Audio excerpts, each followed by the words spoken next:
Hello guys, it's me Joy and welcome to my channel. For today's video guys, gusto ko lang i-share sa inyo itong magandang balita. Ang OA, diba? Kasi po, free shipping si Pinduoduo guys from China to Philippines. Sa mga hindi nakakaalam kung ano ba yung Pinduoduo guys, ito po ay isang Chinese online shopping platform or katulad siya ng Taobao. So, baka hindi nyo kasi kilala yung Pinduoduo, di ba? So, same siya sa Taobao, guys. Or kung sa atin sa Pilipinas, sa mga hindi pa nakapag-try sa mga online shopping sa China, same po siya ng Shopee. Ngayon, guys, ito kasi bago lang talaga to. Kaya ginawan ko siya ng video para naman i-share sa inyo. Kasi nga, di ba, sharing is caring, di ba? This year lang, naka-free shipping sila from China to Philippines. Wow! O, di ba, napakaganda. So, papakita ko sa inyo, guys, yung app. Ayan, ganyan siya, guys. So, Ayan, ganyan yung app. Yan yung Pinduoduo guys. And, or lalagay ko na lang dito. Tapos, ito nga guys, ay naka-free shipping sila. Ayan o. Pag dinownload nyo yung app na yon, sa akin guys, nung dinownload ko guys, nag-automatic English na siya eh. So, kung in case man na pag-download niyo ay naka-Chinese pa siya, punta na lang kayo sa settings, tapos settings. Punta na lang kayo sa settings, tapos i-change nyo yung language para hindi na kayo mahirapan at English na yung lalabas. Ganyan yung kanyang itsura. Ayan. Dito ko na lang papakita, guys. Ganyan yung kanyang itsura. Nakasulat na, ayan, guys. Summer sale. Free shipping to Philippines. Free shipping on even one item. Unlimited free shipping times, no minimum purchase required. O, diba? Kaya, guys, alam niyo ba kung bakit? Kasi, perfect na perfect to, guys, sa mga nagbabalak mag-online business, kahit konti lang muna, panimula lang, or yung mga nakapag-start na. So, dito kasi, guys, sa Pinduoduo kasi, guys, kahit paano, mura siya. Kung i-compare mo dito sa Pilipinas or sa Shopee, mas mura talaga dito, syempre, China siya, galing, diba? Katulad na lang ng mga nails. Ayan, yung mga ganito natin.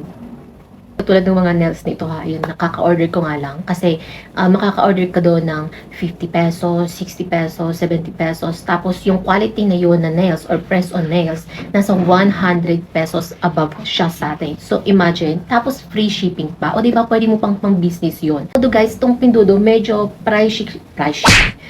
medyo pricey naman talaga siya guys compare sa 1688 yung nagawan kong video. Kasi yung sa 1688 guys, talagang pang wholesale siya. So, mas mura pa rin talaga doon. Pero, ganun pa rin naman o-order ka doon, tapos ipapadeliver mo sa Pilipinas, gagastos ka pa rin sa shipping fee, di ba? So, kung yung gagamitin mo, so kung yung item na orderin mo lang naman mga 100 pieces, di ba? Or 100 pieces below, pwede natin sa Pinduoduo guys. Yun nga lang guys, ang hindi kagandahan ngayon dahil free shipping siya, di ba? Yun nga lang guys, sea cargo. So pag umorder ka dito sa Pinduoduo, matik po siya na sea cargo. Ngayon, pag sea cargo guys, dadating siya ng mga 3 weeks sa atin. Yun lang, mag-aantay ka ng matagal, 'di ba?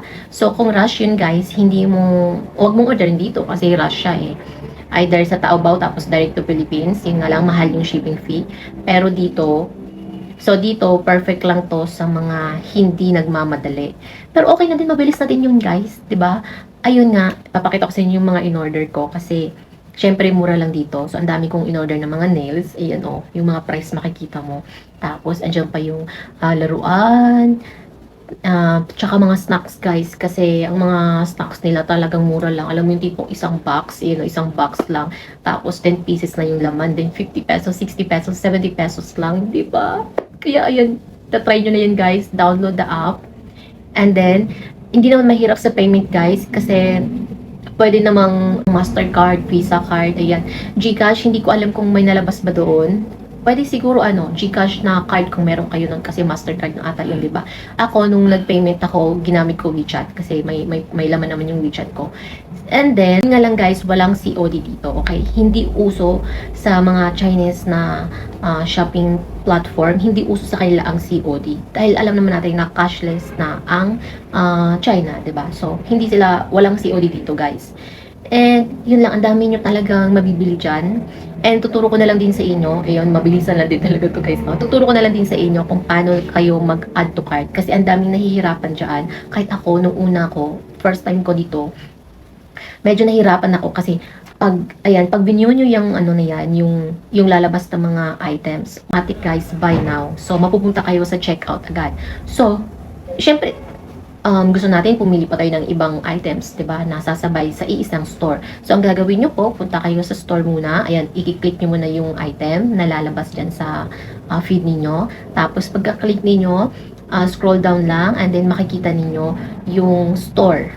'Di ba? Yung name ng store and then itatap niyo 'yan. Tapos lalabas na yung mga paninda ng store na 'yun. And yun na, pwede na kayo mag-add dyan. Merong nakalagay na plus sign. So, ganun lang guys, napakadali lang, laking tulong to sa mga mahilig lalo na sa mga mahilig umorder dyan sa Taobao, o diba? At least dito, makakamura na tayo guys, hindi na tayo mahirapan na ipaliliver sa Pilipinas kasi free shipping sila. Tsaka grab nyo na agad guys, kasi diba, malay nyo hanggang ilang months lang tong magtatagal kasi nagpapasikat lang muna sila sa Pilipinas, o di ba? Yun lang, and siguro kung may mga question kayo, comment down na lang para naman magawan ko yan ng video and ma-replyan ko din kayo sa mga tanong ninyo. Yun lang, and thank you and bye!